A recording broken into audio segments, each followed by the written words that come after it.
வணக்கம்,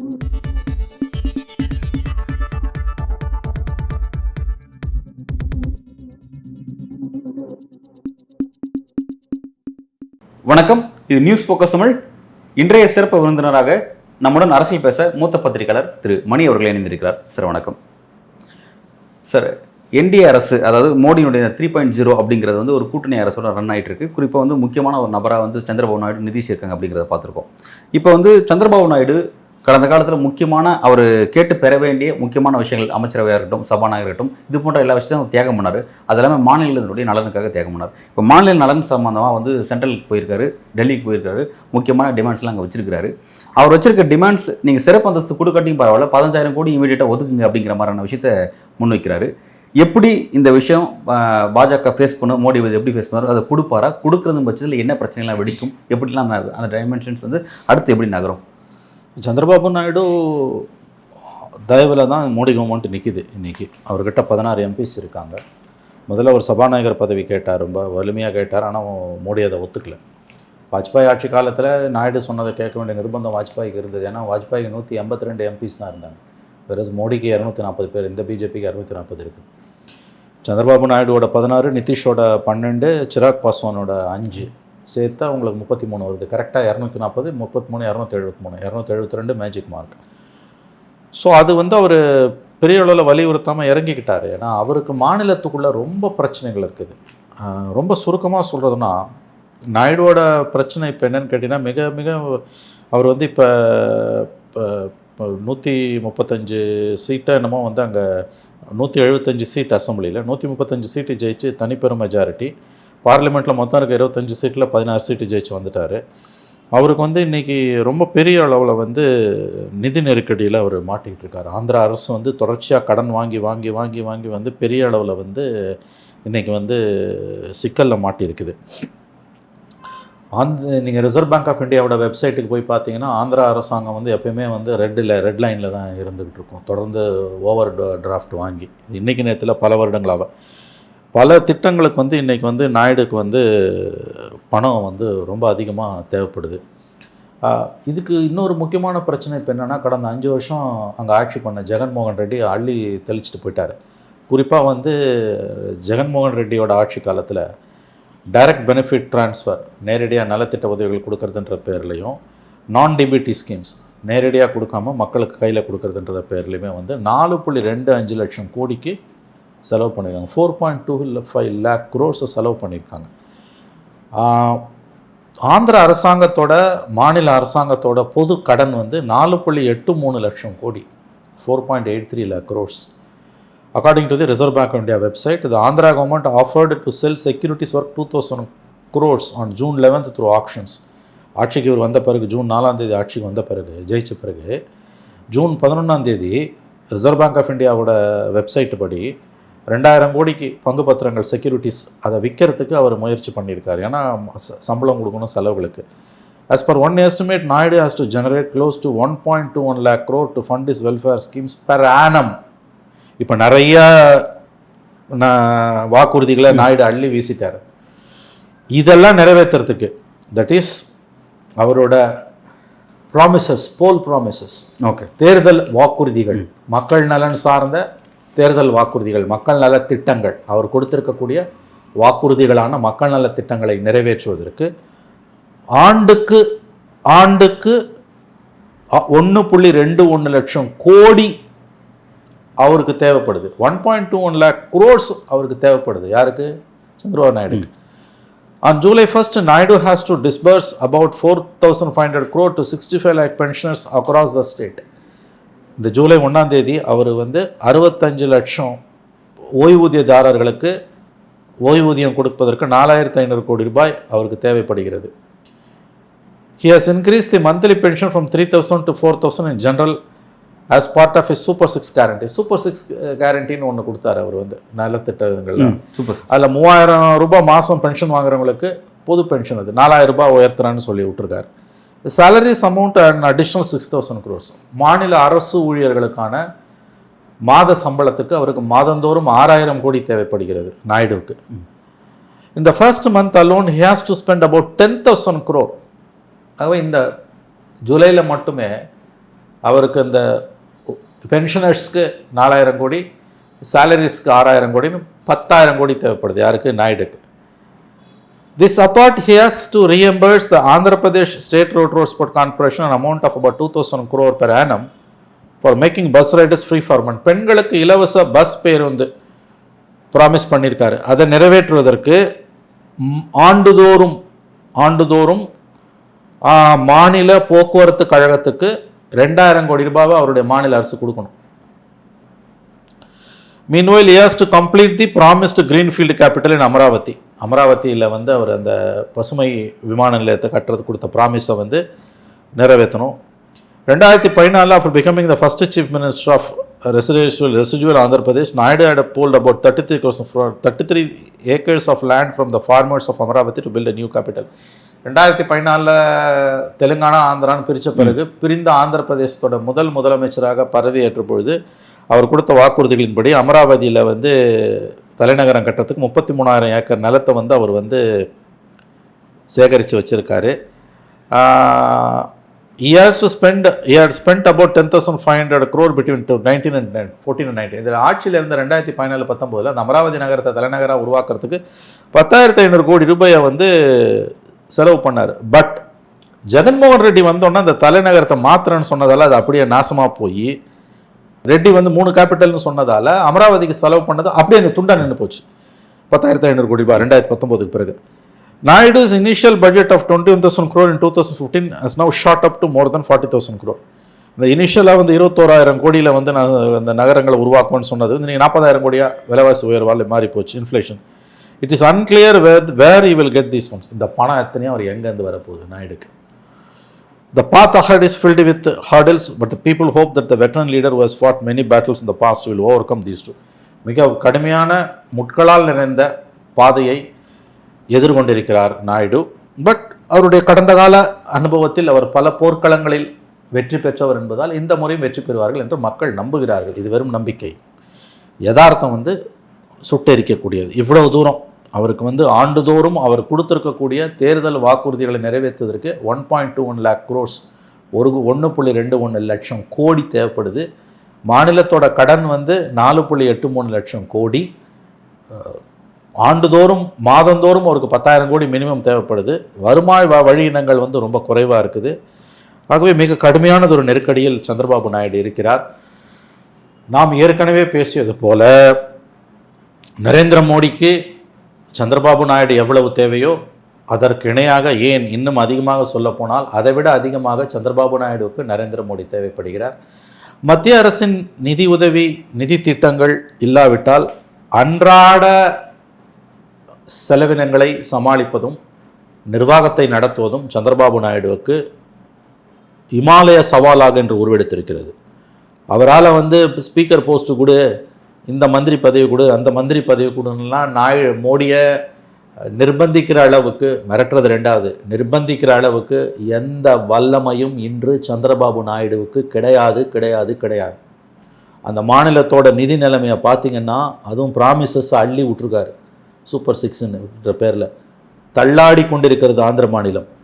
ஒரு 3 மாதங்கள் மத்திய அரசு கையை விரித்தால் இவர்கள் திருவோடு ஏந்துவார்கள், கஜானா காலி ஆகிடும்.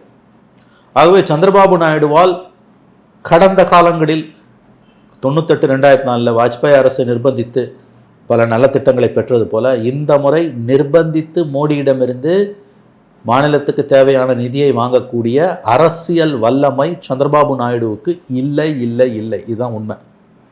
ஸோ மோடி நாயுடுவை சார்ந்திருப்பதை விட நாயுடு மோடியை சார்ந்திருப்பது தான் இன்றைக்கு கலை யதார்த்தம். Right sir. இப்போ வந்து ரொம்ப கிளியராக ஆந்திராவுடைய இன்றைய நிலைமை என்ன இருக்குது அப்படிங்கிறத ரொம்ப தெளிவாக முன் வச்சுங்க.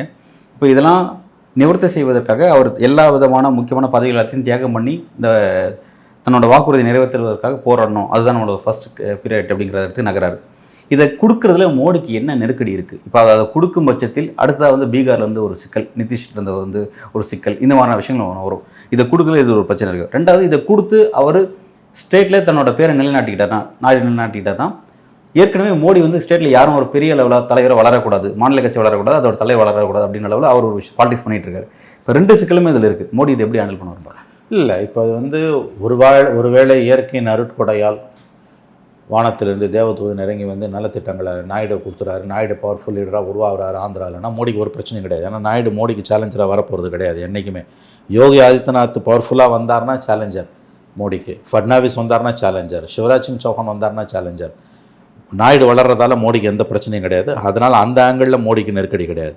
இப்போ ப்ராப்ளம் என்னென்னா, பணம் முதல்ல மத்திய அரசாங்கத்துக்கிட்ட எங்கே இருக்குது, ரெண்டாவது இந்த ஒரு மாநிலத்துக்கு தனியாக பேக்கேஜ் கொடுக்குறன்ற கான்செப்டே 14th ஃபைனான்ஸ் கமிஷனுக்கு பிறகு போயிடுச்சுன்னு ஒரு தகவல் இருக்குது. This is subject to correction.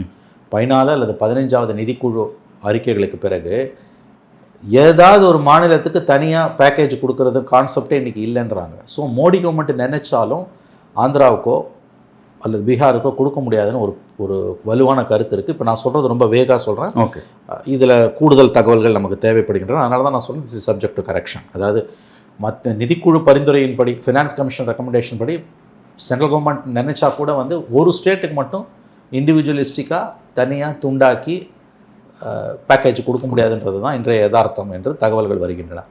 இன்னொன்று, நீ ஆந்திரா கொடுத்தீங்கன்னா பீகாருக்கு கொடுக்கணும், ஒரிசா கேட்டுக்கிட்டு இருக்கான், நீ இது எல்லாத்தையும் கொடுத்தீங்கன்னா அந்தந்த இன்னொன்று நீ எந்த அடிப்படையில் இதை கொடுப்பேன்ற ஒரு கேள்வி வருது. மக்கள் நலன் சார்ந்து கொடுக்கறதுன்றது ஓகே, பொலிட்டிக்கல் எக்ஸ்பீரியன்ஸுக்காக நீ காப்பாற்றணும், நீ பிரதம மந்திரியா இருக்குன்னு கொடுக்கறது சட்டம் ஏற்றுக்காது. இங்கே தான் அந்த சிக்கல் வருது. ரெண்டாவது, பீகாரை விட ஆந்திராவோட நிதி நிலைமை ரொம்ப ரொம்ப ரொம்ப ரொம்ப மோசம். இந்தியாவிலே மோசமான நிதி நிலை உள்ள மாநிலங்களில் முதல் 3 மாநிலங்களில் ஆந்திரா இருக்குன்னு சொல்கிறாங்க. இது கடந்த பல ஆண்டுகளாகவே 95, 96 என்டி ராமாராவ் மாமனாரை கவுத்துட்டு சந்திரபாபு நாயுடு வந்த காலத்துலேருந்தே இது இருக்குது. 2014, 19 அவர் இப்படி தான் பண்ணிட்டு போனார். ஏங்க அவர் தன்னை சிஇஓன்னு சொல்லிக்கிறாருங்க. அது எப்படிங்க ஒரு மாநிலத்துக்கு சிஇஓவாக இருப்பான்? ஏன்டா பிரைவேட் கம்பெனிக்கு தான்டா சிஇஓ, கம்பெனிக்கு தான்டா சிஇஓ. லாப நஷ்டம் பார்த்து இயங்குற ஆர்கனைசேஷனுக்கு தான் சிஇஓ. மாநில முதலமைச்சர் வந்து லாப நஷ்டம் பார்த்து இயங்குறவர் கிடையாது. இப்போ போக்குவரத்து கழகங்கள் நஷ்டத்தில் இருக்குன்னா, ஆமாம் போக்குவரத்து கழகம் நஷ்டத்தில் தான் இருக்கும். ஏன்னா மக்கள் நலனுக்காக சில ரூட்லலாம் நம்ம வந்து பஸ்ஸை விட்டு தான் ஆகணும், பஸ் சார்ஜை குறைச்சி தான் ஆகணும். அதுக்குன்னு ரொம்ப மோசமாக போய் இந்த தள்ளாடுற லெவலில் ஊற்றி மூடுற லெவலில் அது ஒத்துக்க முடியாது. ஓரளவு நஷ்டம் பொதுத்துறை நிறுவனங்களில் ஏற்றுக்கொள்ளக்கூடியது. ஏன்னா அது மக்கள் நலன் சார்ந்தது. நீ உன்னை ஒரு கம்பெனியோட சிஇஓன்னு போட்டுக்கிட்டு இந்த ஐடி கார்டை போட்டுக்கிட்டு ஆஃபீஸுக்கு வர கல்ச்சரை அவர் தாங்க உருவாக்குனாரு. சந்திரபாபு நாயுடுவால் ஆந்திராவுக்குள்ள இந்த தீமைகள் அதிகம். அது ராஜசேகர் ரெட்டி வந்த பிறகு வேற ஒரு மாதிரி ஷேப்பப் ஆச்சு. அப்புறம் நாயுடு ஆந்திரா பிரிஞ்ச பிறகு முதல் சிஎம்மாக வந்தார். அதில் நிறையா பிரச்சனைகளுக்கு வந்தது. அது பிறகு ஜெகன் ரெட்டி இவரை தூக்கி சாப்பிட்டு அவர் ஊழலில் மூழ்கி முத்தெடுத்தார். ஜெகன்மோகன் ரெட்டி கட்டியிருக்க வீடு அந்த கட்டுமானம் 500 கோடியாம். நல்லா கவனிங்க, லேண்ட் வேல்யூ இல்லை, கட்டுமானம். அது ஒரு ஸ்கொயர் ஃபீட்டுக்கு அவர் போட்டிருக்க இட்டாலியன் மார்பிள்ஸை வச்சு ஒரு மீடியம் ஒரு மிடில் கிளாஸ் ஃபேமிலி ஒரு ஃப்ளாட் வாங்கிடலாமா? குடியிருப்பதற்கான ஒரு ஃப்ளாட்டை ஒரு ஸ்கொயர் ஃபீட்டுக்கு அவர் போட்டிருக்க மார்பிளை வச்சு வாங்கிடலாமா? அந்த அளவுக்கு கொள்ளை அடிச்சிருக்காரு ஜெகன் ரெட்டி. அதனோட விளைவு வந்து இந்த கவர்மெண்ட் தலையில் விடியுது. ரெண்டாவது, தமிழ்நாடு மாதிரி அள்ளி விட்டாச்சு வாக்குறுதிகளை.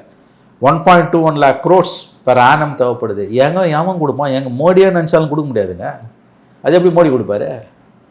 Right sir. இப்போ கொடுக்க முடியாதுன்னு தெரிஞ்சுதான் வந்து அவர் நாயுடு கேட்குறாரா? எப்படி? இல்லை, ஓரளவு கொடுக்கலாம். மொத்தமாக கொடுக்க முடியாதுன்றதுல எப்படி ஓரளவு பொண்ணை வைக்கிற இடத்துல பூ வைக்கலான்ற மாதிரி ஓரளவு கொடுக்கலாம். ஓரளவுக்கு அப்படிங்கிறதா 5000 கோடின்னு இப்போ இனிஷியலாக கேட்குறாரு. அது இமீடியட்டாக மூச்சு விடுறதுக்கானது. To certain extent Modi government கண்டிப்பாக ஹெல்ப் பண்ணும். ஓகே, பட் அது யானை பசிக்கு சோழ போரின்ற கதையா அல்லது அதை விட கூடையான்றது நமக்கு தெரியல. நீங்கள் இதை எப்படி புரிஞ்சுக்கணும்னா, மிக கடுமையான நிதி நெருக்கடியில், இந்தியாவில் எந்த மாநிலமும் இல்லாத நிதி நெருக்கடியில் ஆந்திர அரசு இருந்து கொண்டிருக்கிறது. மத்திய அரசாங்கத்தோட உதவி இல்லை என்றால் நாயுடு கவிழ்ந்து போவார், அவருடைய கஜானா காலியாகிவிடும். இதில் தான் அவர் கவனம் இருக்குமே ஒழிய டெல்லி எக்கேடு கட்டு போனாலும் அவர் கவலை கிடையாது. அவன் 1 நேஷன் 1 எலெக்ஷன், யூனிஃபார்ம் சிவில் கோடு, எந்த கருமத்தை வேணால் கொண்டு வா, எனக்கு என் ஸ்டேட்டுக்கு எனக்கு தேவையானதை கொடுத்துருக்குன்னா நான் அமைதியாக இருந்துருவேன். இதுதான் இன்றைக்கி நாயுடுவோட நிலைமை. ஸ்பீக்கர் போஸ்ட்டை விட்டு கொடுக்கும்போது அது தெரியலையாங்க. நாளைக்கு 6 மாதம் பொறுத்தா 1 வருஷம் பொறுத்தா அவரோட 16 எம்பியை மோடி உடைக்க மாட்டார்னா நிச்சயம். மோடி உடைக்காமல் இருந்தால் தான் அது ஆச்சரியம். இப்பயே ஜெகன் ரெட்டி கிட்டேயும் மோடி சைடில் பேசுகிறாரு. அவங்ககிட்ட 4 எம்பி இருக்குது. ஆதரவு ஆல்ரெடி கொடுத்துட்டாங்க. ஆமாம், அவன் ஆதரவை கம்பல்சரியாக கொடுத்துட்டான். ஏன்னா வேறு வழி இல்லை. ராஜ்யசபாலையும் கொடுத்துட்டான். 11 இருக்குது. லோக்சபாவில் 4 எம்பி ஆதரவு கொடுத்துட்டாரு ஜெகனே. அவர் கொடுக்காம அவரால் இருக்க முடியாது. ஏன் தெரியுமா? 18 சிபிஐ கேஸ் இருக்குது அவர் மேலே. 18 சிபிஐ கேஸ் இருக்குது. பெயிலில் தான் இருக்கார். ஜெகனும் சந்திரபாபு நாயுடுவும் போட்டி போட்டுக்கிட்டு மோடி காலடியில் விழுந்து கிடப்பாங்க. இதுதான் ஆந்திர அரசாங்கத்தோட இன்றைய நிலைமை. ஆகவே மிக கடுமையான நிதி நெருக்கடியில் இருக்கக்கூடிய ஆந்திர பிரதேச அரசாங்கத்துக்கு மத்திய அரசாங்கத்தோட உதவி இல்லை என்றால் அவர்கள் நிர்வாகத்தை சந்திரபாபு நாயுடு அவர்களால், புதியதாக தேர்ந்தெடுக்கப்பட்ட முதலமைச்சர் சந்திரபாபு நாயுடு அவர்களால் நிர்வாகத்தை நடத்த முடியாது, ஆட்சியை தொடர முடியாது. இதுவரை இல்லாத அளவுக்கு அவர் மத்திய அரசாங்கத்தை இன்று சார்ந்து நின்று கொண்டிருக்கிறார். அதனால் மற்ற விஷயங்களில் ஸ்பீக்கரு, டெப்டி ஸ்பீக்கரு, மந்திரி பதவி, வெங்காய பதவி இதெல்லாம் பற்றி கவலைப்படுற நிலைமையில் சந்திரபாபு நாயுடு அவர்கள் இல்லை என்பதுதான் கள யதார்த்தம். Right sir. இப்போ வந்து வேணுங்கிறது முழுசாக பெறாட்டியும் எந்த அளவுக்கு முடியுமோ அந்த அளவுக்கு பெறுவோம் அப்படிங்கிற இடத்துல வந்து ரெண்டு பேரும் நகரான்னு வச்சுக்கோங்க. எக்ஸாக்ட்லி. அவர் நகரும் பொழுது அப்போ அந்த விஷயத்தை கொடுக்குறது மோடி முன்மொழிகிறாரு, அதை வந்து செயல்வடியில் கொண்டு வர்றாரு அப்படின்னா, அப்போ ஏனைய மற்ற மாநிலங்கள் ஏற்கனவே நிதி கேட்டு பெறக்கூடிய மாநிலங்கள் அந்த நிதியை குறிப்பிட்டு ஆந்திராக்கு இவ்வளோ செய்கிறீங்களே, ஏன் எங்கள் ஸ்டேட்டுக்கு செய்யலாம், அடுத்து எல்லாமே நான் அவர் எல்லா ஸ்டேட்டுக்கு தான் பிஎம் அப்படிங்கும்போது ஒவ்வொரு ஸ்டேட்டும் நாளைக்கு வராங்க அப்படிங்கும் போது எப்படி அந்த நெருக்கடியை மோடி எதிர்க்கும்? இல்லை, அது வரும்போது தான் சமாளிப்பார். அது நான் எப்படி யாரிடம் சொல்ல முடியும் அவர் எப்படி சமாளிப்பார் என்னன்னு. அள்ளி விட முடியாது, கிள்ளி கொடுக்கலாம். நாயுடு எதிர்பார்க்குற மாதிரி அள்ளி விட முடியாது. வேற மாதிரி பிரச்சனைகளை சமாளிக்கிறதுக்கு அவங்ககிட்ட ஏதாவது திட்டங்கள் இருக்குது, அது நமக்கு தெரியாது. ஆனால் அவ்வளவு சுலபமாக வந்து நீங்கள் புரிஞ்சுக்க வேண்டியது என்னென்னா, ஆந்திர பிரதேசமும் பீகாரும் ஸ்பெஷல் பேக்கேஜ் எதிர்பார்க்குறாங்க மோடி கவர்மெண்ட்டுக்கிட்டேருந்து. அது வந்து ரொம்ப ரொம்ப சிரமமான ஒரு விஷயம். இன்றைக்கு இருக்கக்கூடிய அரசியல் சூழ்நிலையில், இன்றைக்கு இருக்கக்கூடிய நிதி பங்கீடு ஃபார்முலா படியெல்லாம் பார்த்திங்கன்னா அவ்வளவு சுலபமானது கிடையாது. இதில் நான் மறுபடியும் சொல்கிறேன், பீகாரை விட ஆந்திராவோட நிலைமை ரொம்ப மோசம். அதனால் அவ்வளவு சுலபமாக இவர்கள் விரும்பியது கிடைக்காது. ஓரளவு கிடைக்கலாம். இவர்களுடைய ரெண்டு பேரோட கவனமும் அதில் தான் இருக்குமே ஒழிய, அரசியல் ரீதியாக மோடியை வந்து தன்மையப்படுத்தி மோடியை தன் கட்டுப்பாட்டில் வைக்கக்கூடிய நிலையில் இவங்க ரெண்டு பேருமே இல்லை. இவங்க மாநிலத்தோட நிலைமையை தலைக்கு மேலே வெள்ளமாக போகும்போது அதை சமாளிக்கிறதுக்கு ஓரளவு மோடி உதவி பண்ணார்னா இவங்களுக்கு அது வந்து தெய்வம் கொடுத்த வரம். இவங்க மோடி கிட்ட வந்து அப்போ வந்து சாஷ்டாங்கமாக விழுந்து தான் கிடப்பாங்க. பிகாஸ் அவங்களால ரன் பண்ண முடியாது கவர்மெண்ட்டை. ஆகவே இதுதான் மோடியோட பலம். இப்போ இந்த அரசியல் இப்படி தான் நகரும், இதில் வேற எந்த மாட்டோம். என்டிஏ அரசியல் நீ இப்படி தான் நகரும் அடுத்த 5 வருஷமும். 5 வருஷம் சொல்லாட்டியும் அடுத்த பீகார் எலெக்ஷன் அடுத்த செப்டம்பரில் இருக்குது. ஓகே. குறைஞ்சபட்சம் அடுத்த ஓராண்டுக்கு. ஓகே. அடுத்த ஓராண்டுக்கு மினிமம் என்னால் சொல்ல முடியும். நெக்ஸ்ட் 1 இயர் வரைக்கும் ஆர் நெக்ஸ்ட் இயர் எண்டு வரைக்கும் இது இப்படி தான் நகரும். வேறு மாதிரி போவதற்கான வாய்ப்புகளே இல்லை. ஏன்னா இவங்க சாலிடாக சப்போர்ட் பண்ணுற வரைக்கும் மற்ற கட்சிகள்லாம் சப்போர்ட் பண்ணிக்கிட்டே தான் இருப்பேன். நான் சொன்னேன்ல 16 இந்த நம்பர்ஸ் ரொம்ப கம்ஃபர்டபுளாக இருக்குது மோடிக்கு. 240 272 சிம்பிள் மெஜாரிட்டி. அந்த 33 32ன்றது 33 கட்சிங்கிட்ட வந்துடுது. 16 நாயுடு, 12 நிதிஷ், 5 சிராக் பாஸ்வான், 33. ஸோ 273. ரிமைனிங் 19 292 வந்து ஏக்நாத் ஷிண்டே இருக்காங்க, சரத் அஜித் பவாரோட ஒரு கட்சி இருக்குது, ஒன்று இருக்குது, வேறு சில குட்டி கட்சிகள் இருக்குது. இவங்கெல்லாம் ஒரு 19 பேர் இருக்காங்க. கம்ஃபர்டபுள் நம்பர் அது. அதை வச்சு அவங்க 1 இயருக்கு வந்து இன்னொன்று கொஞ்சம் நாள் ஆக கவர்மெண்ட் ஸ்டெபிலைஸ் ஆகும். ஓகே. இன்னும் வேறு மாதிரி உள்ளே இழுப்பான். இவங்களுக்கும் நிர்பந்தங்கள் வரும். ஓகே. அது தவிர இந்த 19 இந்த 292 வந்துடுதுல, இதை தவிர ஒரு 17 வெளியில் இருக்குது. என்டிஏவும் இல்லாமல் இந்தியாவும் இல்லாமல் ஒரு 17 இருக்குது. ஓகே. அந்த 17ல் ஒரு 4 வந்து சாலிட் ஆன்டி பிஜேபி, மிச்சம் ஒரு 13ல் வந்து ஒரு 8லேருந்து 10 வரைக்கும் அவங்க குஷனிங்கில் வச்சுருக்காங்கன்றாங்க. Okay sir. இது ஸ்ட்ராங் ஆகிற வரைக்கும் எந்த இஷ்யூஸும் இந்த எலெக்ஷன் வராமல் இருக்கும். ஆனால் இடையில அசம்பிளி எலெக்ஷன்ஸ் வருது, சில ஸ்டேட் அசம்பிளி எலெக்ஷன் வருது. மகாராஷ்டிரா, ஆமாம், ஜார்க்கண்ட் வருது. இப்போ இந்த அசம்பிளி எலெக்ஷன்ஸுக்கு மோடிக்கு என்ன விதமான நெருக்கடி உண்டாக்கும், சென்ட்ரல் அவரோட ஆட்சி என்ன நெருக்கடி உண்டாக்கும் ஒன்று. இன்னொன்று, இவருக்கு ஆதரவு கொடுக்குற மாதிரி ஆந்திரா மாதிரி இன்னொன்று ஆதரவு வந்து பீகார்லேருந்து ஒரு ஆதரவு வந்துட்டு இருக்கு. 12 சீட்ஸ் பீகார்லேருந்து ஆதரவு வந்துட்டு இருக்கு. அங்கே பீகாரில் சமீபத்தில் பாலங்கள்லாம் இடிஞ்சு விழுந்துட்டுருக்கு. ரொம்ப மோசமான ஒரு இஷ்யூஸ் போயிட்டுருக்கு. இஷ்யூஸ் பேஸில் ஒரு நெருக்கடியும் எலெக்ஷன் பேஸில் ஒரு நெருக்கடியும் மோடி எதிர்கொள்ளக்கூடிய சிக்கல் வர இருக்குது. இல்லைங்க, பீகார் எலெக்ஷனில் அவங்க தோற்று போய் அங்கே வந்து லாலு யாதவ் காங்கிரஸ் கூட்டணி வந்ததுன்னா கூட government is safe. Because 12 MP இருக்கான் நிதிஷோட எம்பி. அந்த கவர்மெண்ட் பீகார் அசம்பிளி தோத்தாலும் ஜெயிச்சாலும் இந்த 12 பேர் பிஜேபியோட தான் நிற்க போகிறான். அவன் போகிறது கிடையாது. பாலம் இடிஞ்சு விடுறதால கவர்மெண்ட் கவர போகிறது கிடையாது. தயவு செஞ்சு அதை புரிஞ்சுக்கோங்க. நீங்கள் இஷ்யூஸ் எதிர்கட்சிகளை கிளப்பாங்க, இஷ்யூஸை கிளப்புங்க. கவர்மெண்ட்டை கவுக்குற அளவுக்கு நீங்கள் போவீங்களா? என்ன கவுத்துட்டு வாட் இஸ் தி ஆல்டர்னேட்டிவ்? இப்போ ஒன்று புரிஞ்சுக்கோங்க, என்டிஏவை ஆதரிக்கக்கூடிய கட்சிகளில் பிரதான கட்சிகள் வந்து நகர்ந்து இந்தியா கூட்டணிக்கு வந்ததுன்னா இந்தியா கூட்டணியில் ஆட்சி அமைக்க முடியும்னா அது நடக்கும். இங்கே வந்தாலும் நம்பர்ஸ் இல்லை. ஓகே. இப்போ இந்த 33 இருக்கு இல்லையா, இந்த 33 இங்கே வந்தாலும் இது 263 தான், 265 தான். இன்னமும் 7 சீட்டு துண்டு விழுது. ஓகே. ரெண்டாவது அங்கே வந்து சிங்கிள் லார்ஜஸ்ட் பார்ட்டியாக 240. நீங்கள் ஒன்று புரிஞ்சுக்கோங்க, என்டையர் இந்தியா பிளாக்கோட நம்பர்ஸ் 232, பிஜேபியோட தனி நம்பர் 240. ஸோ கூட்டணியை அவன் 272 நகர்றதுக்கு அவனுக்கு ஈஸி. நீ 99லேருந்து யார் இப்போ இந்தியா பிளாக்னா யார் பிரைம் மினிஸ்டர்? காங்கிரஸ் தான் ஆப்வியஸ்லி. 99லேருந்து 273 எப்படி நகருவேன்? இல்லை சார், இப்போ நான் வந்து இந்தியா கூட்டணி அந்த இடத்துக்கு வருவாங்க அப்படின்ற நான் இதை நான் கேட்கல. நான் என்னன்னா இந்த இஷ்யூஸ்னால அவர் எப்படி நெருக்கடி எதிர்கொள்ளுங்க? நெருக்கடி வருங்க. அவரோட ஸ்டேட் என்ன பீகாரை பொறுத்த வரைக்கும் அந்த பாலங்கள் இஷ்யூ போயிட்டு இருக்குது, அவரோட ஸ்டேட். அது அவர் பாஜக பாலம் 10 பாலம் இடிஞ்சு விழுந்தாலும் கவர்மெண்ட் கவுந்துராதுங்க. ஜனங்க காரி துப்புவாங்க. என்ன வந்து உங்களுக்கு வந்து அது எப்போ காட்டணும்? அடுத்த அசம்பிளியில் காட்டும். செப்டம்பரில் வர எலெக்ஷன், இன்னும் 14 மாதத்தில் வர எலெக்ஷனில் காட்டும். தோத்தே போறாருன்னு வச்சுக்கோங்க. நிதிஷும் பிஜேபி ஒன்றா தான் எலெக்ஷன் சந்திப்பாங்க, ஞாபகம் வச்சுக்கோங்க.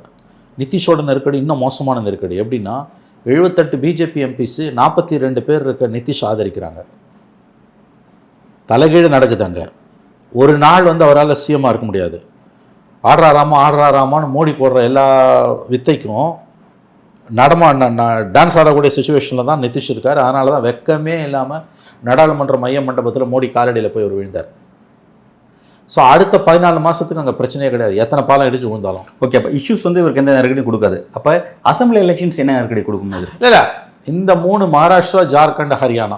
இதில் மகாராஷ்டிராவில் வந்து ஒருவேளை சிவசேனா, உத்தவ் தாக்கரே, காங்கிரஸ், சரத்பவார் கூட்டணி ஜெயிச்சிடுச்சு அப்படின்னா நெருக்கடி.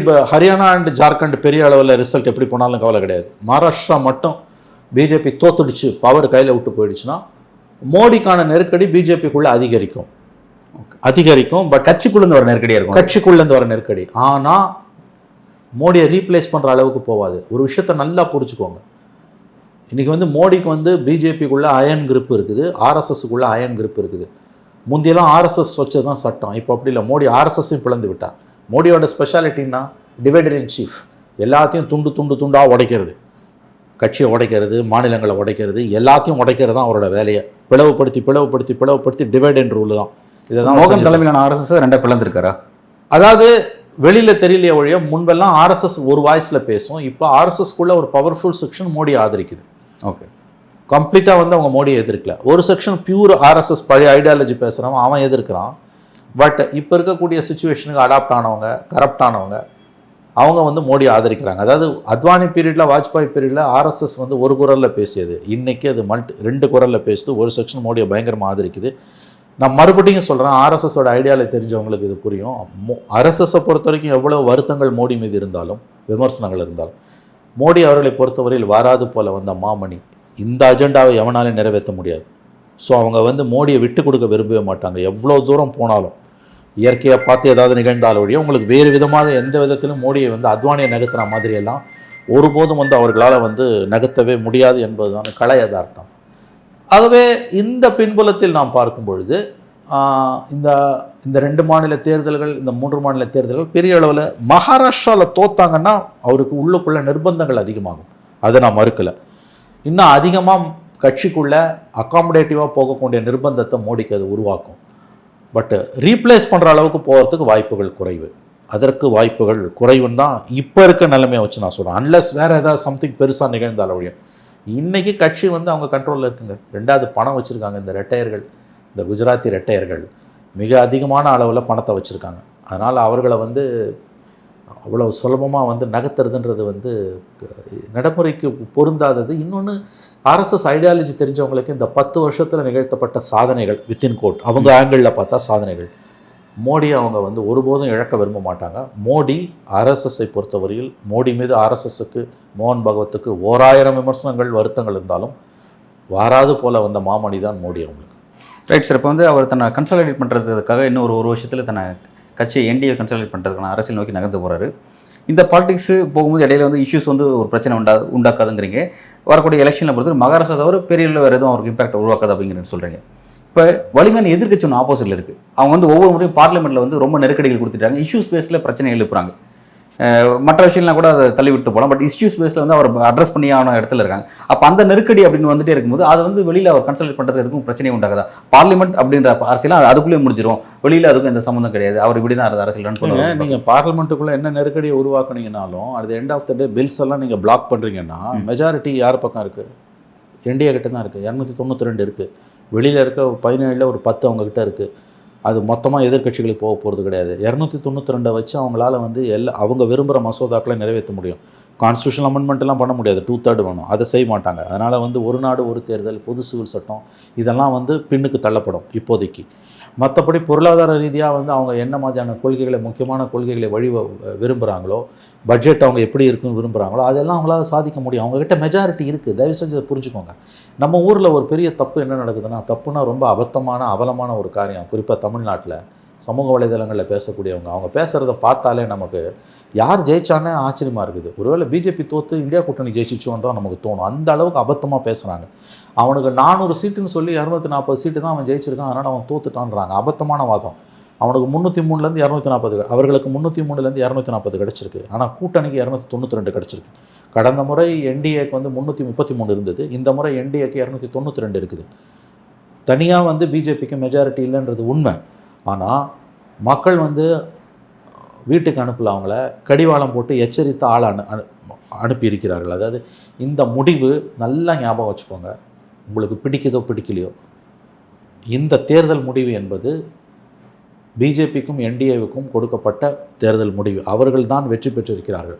Mandate is for NDA and BJP. இதை புரிஞ்சுக்கணும். முதல்ல நம்ம எதிர்க்கட்சிகளுக்கு டபுள் த சீட்டுக்கு மேலே கொடுத்து நீங்கள் ஆக்கப்பூர்வமாக செயல்படுங்கன்னு அவங்களுக்கு ஒரு பாசிட்டிவாக ஒரு வாய்ப்பை கொடுத்துருக்காங்க. ஆனால் தீர்ப்பு வந்து மக்கள் தீர்ப்பு என்பது பிஜேபிக்கும் என்டிஏவுக்குமானது. இதை வந்து இந்தியா கூட்டணியால் ஜீரணிக்க முடியல. அதனால தான் பார்லிமெண்ட்டில் எவ்வளோ அமங்கலம் நடக்குது உங்களுக்கு. இல்லை சார், இப்போ இந்த டாக் எங்கேருந்து வருது அப்படின்னு பார்க்கும்பொழுது, மெஜாரிட்டி இழந்த மோடி மெஜாரிட்டி இழந்த மாதிரி நடந்துக்க மாட்டேங்கிறாரு. அவர் வந்து இன்னும் வந்து பழைய மெஜாரிட்டி, அதை 303 என்ன இருந்தபோது என்ன ஆட்டம் போட்டாரோ அதே மாதிரியான போக்கு தான் அவர்கிட்ட தெரியுது அப்படின்ற மாதிரி அந்த இடத்துக்கு அவர் நகரதுனால தான் ஆப்போசிட்லேருந்து இவங்ககிட்ட அந்த அப்படி ஒரு ரியாக்ஷன்ஸ் வருது. இதை ஒதுக்கி தெளியிட முடியாது. இல்லை இல்லைங்க, நான் மறுபடியும் சொல்கிறேங்க, மேண்டேட் யாருக்கு? அவங்களுக்கு மெஜாரிட்டி, தனி மெஜாரிட்டி இல்லை, உண்மை. ஆனால் கூட்டணின்ற முறையில் என்டிஏக்கு மெஜாரிட்டி இருக்கா, இந்தியா கூட்டணிக்கு மெஜாரிட்டி இருக்கா? என்டிஏக்கு தான் மெஜாரிட்டி இருக்குது. ஆப்வியஸ்லி அவனோட 303 240 ஆச்சு. அவனோட 333 292 ஆயிருக்கு. உங்ககிட்ட இருந்த காங்கிரஸ் கிட்ட இருந்த 54, இந்தியா கூட்டணி எவ்வளோன்னு எனக்கு தெரியல, 164 என்னமோ இருந்தது. அது வந்து நீங்கள் 232 வந்திருக்குது. நல்ல பர்ஃபார்மன்ஸு. பட் தீர்ப்பு யாருக்கான தீர்ப்பு? இது இந்தியா கூட்டணி, என்டிஏ கூட்டணிக்கான தீர்ப்பு தான் இது. மோடியோட அரகன்ஸ் நீங்கள் பேசும்போது அதை நீ பொலிட்டிக்கலாக தான் ஃபைட் பண்ணணும். பார்லிமெண்ட்டுக்குள்ளே வந்து நீ மெஜாரிட்டின்னு போய் பார்த்தீங்கன்னா அவங்க விரும்புகிற எந்த மசோதாவையும் எக்ஸப்ட் கான்ஸ்டியூஷனல் அமெண்ட்மெண்ட்ஸ், அரசியல் சாசன திருத்தத்தை தவிர அவர்கள் விரும்புகிற எந்த மசோதாவையும் இன்று நாடாளுமன்றத்தில் அவர்களால் நிறைவேற்ற முடியும். இதை புரிஞ்சுக்கோங்க. பார்லிமெண்ட்டுக்குள்ளே நீங்கள் தொடர்ந்து பிரச்சனை பண்ணி, எதிர்கட்சிகள் சின்ன சின்ன விஷயங்கள் கூட பிரச்சனை பண்ணிக்கிட்டே இருந்தாங்கன்னா அது பூமராங் ஆகும் மக்கள் மத்தியில். ரெண்டாவது, நாடாளுமன்றத்துக்குள்ளே அவன் சபையில் அவங்க விரும்புகிற மாதிரி அவங்க நடத்த முடியாமல் எதிர்கட்சிகளுக்கு உரிய வாய்ப்பை கொடுத்து தான் ஆகணுன்ற ஒரு சூழ்நிலை வந்திருக்கு. அது வரவேற்கத்தக்கது. மக்கள் நல்ல தீர்ப்பு கொடுத்துருக்காங்க. ஆனால் ஓட்டு வந்து பிஜேபிக்கு தான். அதாவது ஆங்கிலத்தில் சொன்னால் power is tilted not shifted. அதிகாரம் சரிஞ்சிருக்கு, இடம் மாறலை. இதை புரிஞ்சுக்கணும். பார்லிமெண்ட்டுக்குள்ளே நடக்கிற இந்த விஷயம் எதுவாக இருந்தாலும் வெளியில் பெரிய அளவில் இது இம்பேக்டை ஏற்படுத்தும்னு எனக்கு தோணலை. ஏன்னா 164 பேரை தூக்கி வெளியில் போட்டு நீ பண்ண மாதிரியான தவறெல்லாம் இனிமேல் பண்ண முடியாது. அந்த அட்டுழியத்தெல்லாம் இனிமேல் இந்த கவர்மெண்ட்டால் பண்ண முடியாது. ஏன்னா அவங்க கூட்டணி கட்சிகளுக்குள்ளேயே கூட அது சலசலப்பு வரும். ஆனால் ஒரு நிர்வாகத்தை 5 வருஷத்துக்கு நடத்துறதுக்கு தேவையான கூட்டணி பலம் அவங்கக்கிட்ட இருக்குன்றது தான் என்னோட கருத்து. நல்லது சார். மோடி வந்து இன்னும் ஒரு ஆண்டுக்குள்ளே தன்னோட பழைய விஷயத்தை கன்சல்ட் பண்ணுறதுக்கான வாய்ப்புகள் நோக்கி நகரார் அப்படின்னு குறிப்பிடுறீங்க. அதுக்கான இடைஞ்சலாக அவர் என்னென்ன விஷயத்தை எதிர்கொள்ள போகிறார் வரக்கூடிய காலகட்டத்தில் அப்படிங்கிறத பொறுத்திருந்து பார்ப்போம். மிக்க நன்றி சார். நன்றி சார்.